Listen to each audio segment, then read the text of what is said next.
یەکەم لە فەزڵ و گەورەی ڕۆژی عەرەفە ئەوەیە کە خوای پەروەردگار کەسانێکی زۆر لە ئاگری دۆزەخ ڕزگار دەکات لەو ڕۆژەیەدا، لەیان خۆش دەبێ و ئازادیان دەکات، قەڵەمی عەفو دێنی بەسەر گوناه و تاوانی گەلێک لە بەندەکانی خۆی گەورە ئێمەش بگێڕی لەو جۆرە کەسانە.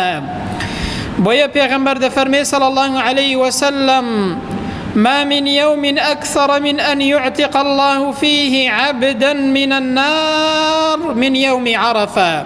هیچ ڕۆژێک نییە بەقەد ڕۆژی عەرەفە خوای پەروەردگار بەندەکانی ئازاد کا لە ئاگری دۆزەخ و لێیان خۆش بێت.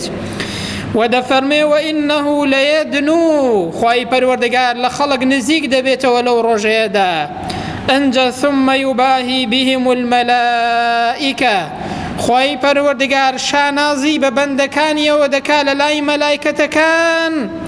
فيقول ما أراد هؤلاء، دەڵێ ئەو بەندانەی من چیان دەوێ کە هاتوون لێرەدا کۆبوونەتەوە و داوا لە من دەکەن، غەیری لێخۆشبوونی من ئەوانە بۆچی کۆبوونەتەوە؟